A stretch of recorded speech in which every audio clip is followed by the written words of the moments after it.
welcome back to Conquest of Nerath. And yes, errors already. One correction here. I have played the human card, and it was the two-front war, and it was play immediately. And it said add one Nerath fighter to each of two different friendly land spaces. I added foot soldiers instead. So let me just correct that. They should be fighters, not foot soldiers. Much tougher. So I'm just going to zoom in and show you where I swapped out the two fighters and put in two foot soldiers instead. Alright, so I had put a footman here and I put a footman here. So I'm going to remove those two footmen because they are supposed to be leaders or fighters. And fighters are these little horsemen. And of course they're a lot tougher. They roll a d10 for their die attacks. And I forgot to mention as well that leaders and fighters, fighters and wizards can go into dungeons. And they're the only ones that can go into dungeons, and no other characters or pieces can. And so with that correction, I have one more sort of oversight, not a correction to make. I'll zoom back out and we'll talk about that. Okay, so the last thing I'm going to talk about should be part of the setup, and that is each of the factions has a starting gold value because during their turn they have a collect income and they have a reinforce and then a collect income phase, and you need income to reinforce. So just to let you know, the Dark Empire of Karkoth, who will be going first in this episode, have 10 gold pieces. The Elves, who go second, have 11 gold pieces right now. The Iron Circle, which is up third, has 12 gold pieces, and the humans, who will be up last in the round order, have 13 gold pieces. All right, with all that said, I guess I need to explain a couple of things. I'm going with the one sort of suggested house rule that has to do with dragons. And I am going to say that dragons there can never be more than one dragon per space. We could spawn two dragons at the castle because they get to move after you buy them and place them, but they can't coexist at the same place. So no two dragons are going to attack together. I guess they don't get along together. You can't have two dragons in the same place. So I'm going to go with that rule. And I mean two dragons in the same place from the same faction, of course, because we can have dragons attacking dragons of other factions. All right, with that said, I'm going to start looking at the turn sequence for Dark Empire of Karkoth, because they are up first, and we're going to get going with their turn. So let me just readjust camera here, and we'll do that. All right, so let's take a look at the Dark Empire of Karkoth. And of course they're first up in turn order for this round, and the first thing is to draw one event card from your deck. So that's the first thing we're doing. So we're going to draw a card from the Karkoth event deck, and we get Creeping Doom. It says play after the first strike phase of a battle round, and it's score one hit, and it's the advanced troops of Karkoth's onslaught or sickness and death. So this is just an automatic hit during one round of combat if we want.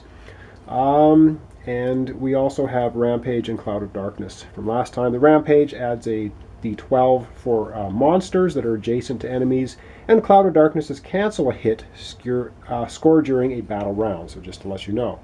And if we look at a battle sequence here, we have first strike, then we have roll other attacks, take damage, press the attack or retreat. Attacker chooses, and determine battle results. So there we go. And I'll explain all the details of battle and stuff as it happens. So of course Karkoth is all up in this section of the board. And next up is move. And you can move any and or all of your pieces. Fighters and wizards and monsters and air elementals can move 2 spaces, dragons can move 3 spaces, siege engines and foot soldiers can move 1 space. And so that, just to let you know, and dragons can fly across dungeon spaces and enemy territory as well. They don't get stopped by enemy territory if they're flying over it. Of course, if they end their move in enemy territory, they have to do a battle. So what I'm going to do off screen, otherwise this is going to be a 90-minute feature film here, which I don't want, is I'm going to move all of the Karkoth pieces that I want to move. And what I do is I move pieces and then I put them on their side or upside down to designate that they've moved, so I don't get things messed up. Because there's a lot of different phases in here and I don't want to screw things up. So what I'm going to do off camera right now is I'm going to move all of the pieces that I want to move for Karkoth. Then I will come back, explain where things have moved, and then we'll go into the next phase of that, which will be fighting battles. So bear with me here for a couple seconds and I will move all of the pieces. Okay, I know it's extremely difficult to see at this distance, but I have moved all of the pieces according to how far they can move, and I've laid them all down if they've moved. So I do have a few pieces that I didn't move at all, but the move step is now over. So I'm just going to write all of the models. So I have everything ready to go into the battle stage. We have a fighter and a wizard here. So as you can see, I've moved an awful lot of pieces. Boats can also move too. I don't think I mentioned that previously. So we have a dragon here. We have siege engine, foot soldiers. And I don't know if I should show all of the movements on screen from now on. I might try it maybe for the elves. It just takes a long time to move everything. There's bridging rules. For instance, I moved a boat 2 spaces and I bridged across a siege engine into this space. So I guess I won't be covering all of the rules meticulously because you're not going to see me doing some of the movement, but it does take a long time to do all that. All right, I'm going to zoom in now because we're going to start battles. I'm going to zoom into the areas where our Karkoth undead have moved into the area and a battle will ensue. And I think we have at least 4 battles happening right now. So I'm going to zoom in down here in the Elven area first, and we're going to resume and do those battles. All right, so now it's battle time. So the first battle I'm going to do is right here. We have the zombie Hulk. He rolls a 12-sided die for attack, and a foot soldier which rolls a d6, and our Elven foot soldier rolls a d6 in defense. So I'm going to go to the dice tray. We're going to roll the attack, then we're going to roll the defense. It happens simultaneously. I'm not sure how this is going to show up here, but we have a first strike, which wizards have, which is not happening right now. Then we roll all other attacks. So we're going to roll all other attacks. We're going to do that for this battle. Okay, and I'm going to apologize for the lighting. One day I may have proper lighting in here, but there's, of course, shadows, and it's difficult for me to get things lit properly. But let's do the zombie, Hulk, and foot soldier from Karkoth attack. And that would be no hits whatsoever, because a 5 doesn't hit, neither does a 4. Remember, hits are 6+. And we have the Elven foot soldier defending, and the Elven foot soldier rolls a 6. So we must lose one of our attacking units. We're going to lose the foot soldier. Wow, that's a bad start for the Karkoth, good for the elves. We're going to press the attack, so it's right up here. The monster will attack again. Now we could retreat at this point. He could move to a friendly adjacent space, but we're going to press the attack. So let's try this again. An 11 is definitely a hit. That Elven unit is killed. But how did the elves fare? Rolls a 5 this time, does not hit. So the Elven unit is removed, has been killed, and the monster here has taken over the Great Wood. And so with that, we're going to add a token here to signify that we have conquered the Elven lands, and that's going to score a victory point for the alliance of the undead and the Iron Circle. So we'll go to the score track and put them up 1. Okay, so the Karkoth have moved up 1 victory point, and remember, we are playing a game that goes to 20 points. So the first team that gets to 20 points and stays there until the end of the round is the winner. Unless there's a tie, then you must do an entire new round. All right, let's go to the next battle. So the next battle is going to take place right here in Cernal. We have a hulking zombie and a siege engine attacking 1 Elven foot soldier. And so the dice that we use is a monster gets a d12. The foot soldier is going to defend with a d6, and a siege engine has a special ability which is called, what is it called? It is called Powerful Attack. When it's on the attack, you use 2d8. So when it's on a defensive, when it's defending, it only rolls 1d8. So we're going to be able to roll all those dice together. Let's go to the dice tray and see what happens there. All right, so we're going to roll all the dice. Remember, the green 6-sided is the Elven Defender, and the rest is the Siege Engine and the Monster. And wow, those elves are awesome. Yes, that was a 6. However, we do have 1 hit from the Siege Engine, an 8. It's higher than a 6. But we are going to lose a unit. And I guess we can see them right here. So we're going to lose our Siege Engine. The Elven Foot Soldier is destroyed. And our monster has taken over Cernel. So we're going to put another conquest token on there. Now you score a victory point when you take over an opposing team's land.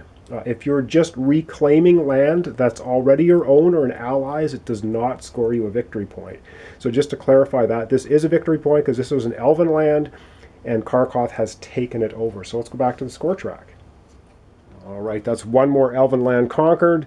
The alliance between the Iron Circle and Karkoth goes to 2 victory points. All right, let's go back to another part of the board, and I should have done this first, but of course I didn't, and that is going into a dungeon, because if you successfully defeat a dungeon, you can get a treasure, which may help you in other fights. So I'm already strategically doing horrible things.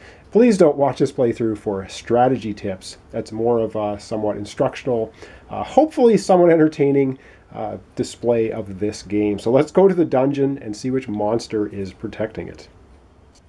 All right, so up here we have a fighter and a wizard, and they have gone into the Vault of the Drow. And so we are going to be fighting, I will show you here in a second when I can zoom out the camera. So just the fighter, the wizard are in the Vault of the Drow, and they have to take on whatever is here behind. So let's have a look at it. All right, and in the Vault of the Drow, we have to fight. It looks like it is a troll, and the troll is going to be rolling 2 8-sided dice. Heroes need an 8+ to hit, and if we defeat him, we get a reward of 2 gold, plus we get to draw a treasure card. Pretty tough cookie to beat. Our wizard and fighter are going to be rolling d10s, but for now, we're going to try to take on this troll. So this may not be that simple. Wizards have something called First Strike. It means they get to hit before anybody else, before any other combat dice are rolled. So our wizard gets a d10, and he is going to use First Strike. And he rolls an 8, and an 8 is good enough because we need an 8+ to hit this troll. Now how damage works is the troll would be rolling 2 d8s, but because we've hit him once, he loses 1 of the dice, and you usually take off the lowest dice. So the troll, and now it's rolling all other attacks, is going to fight back, but it's only going to have 1 d8, and we have a fighter there as well who's going to be rolling a d10. So we can roll these together. So this is a simultaneous combat between the fighter and the troll. And yes, it gets hidden behind there. Wow. All right, our fighter rolls an 8. The troll rolls a 1 and misses. The troll is defeated. And of course it says here, reward plus 2 gold. So we're going to add 2 gold to our Karkoth team. And I have their cards and stuff stacked up here. So they're going to now have a total of 12 gold. All right, let's go draw a treasure card. Okay, so up here we have defeated the troll in the Vault of the Drow, and that means we get to draw a treasure card. So there are 30 treasure cards, randomly shuffled. I'm just drawing one off the top. This is our reward for defeating that dungeon. And it's a crystal ball. It says play at any time, which can be right now. And it has a property, which means it's going to remain in play. It says at the start of your turn, you can look at all dungeon guardian tokens in one dungeon entrance of your choice. So we get to take a look and see. We can pick any one of the 10 dungeons on the board and take a look at the guardians and see what they are. And this is going to score us 2 victory points. So we're going to play this crystal ball. That becomes part of our treasures now for Karkoth, and that's going to score 2 extra victory points. All right, the Alliance off to a good start between Karkoth and the Iron Circle. They go up to 4 victory points on their way to 20. Back to the board, we have 2 more battles to undertake. That will be the end of the battle section. All right, so the 2 more battles that are going to be happening are up here. In the human lands, we have White Raven Chieftain. And so in this area, we have a dragon, 2-foot soldiers, a siege engine, and a storm elemental versus 2-foot soldiers and a stone giant. And the other battle is up here, the Barony of Skalgard. They just have 2-foot soldiers. So we have 2 siege engines, a foot soldier, and a fighter. And you know what? I think I'm going to leave it off right here, and we're going to call this part 1 because it's gone on, I think, long enough already. I don't want the videos to end up being 30-40 minutes long each, so I think this is a good place to end it. Our monsters over in the Elven area have defeated the Elven Vanguard out front, scoring a couple victory points. We've delved into a dungeon, and we have managed to defeat the Guardian, the Troll, for Karkoth, scoring 2 victory points and getting the Crystal Ball, which can be used at the start of turns. And now we have a big battle with the forces of the Nerathan League, the humans. So, thanks for watching. Thanks for subscribing. Join me next time for part 2, where we will conclude Karkoth's 2 battles they have left. After that, they are going to reposition flying units. And after that, they're going to reinforce, which means they can buy units, place them on the board, and the bought units get to move immediately after being placed. And then they're going to collect income. And how income works is you basically get 1 gold per occupied land space. So sea spaces don't count towards gold, but just the land spaces. So that's how you calculate how much gold you collect at the end of your turn. Again, like I said, thanks so much for watching. It's a pretty interesting game. It's really reminiscent of Axis and Allies, except it's a Dungeons and Dragons version of Axis and Allies, so to speak.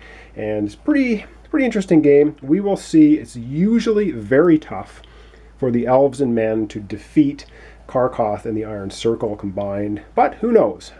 It is a dice game, so anything can happen. All right, thanks for watching. Thanks for subscribing. Join me next time for Karkoth Part 2.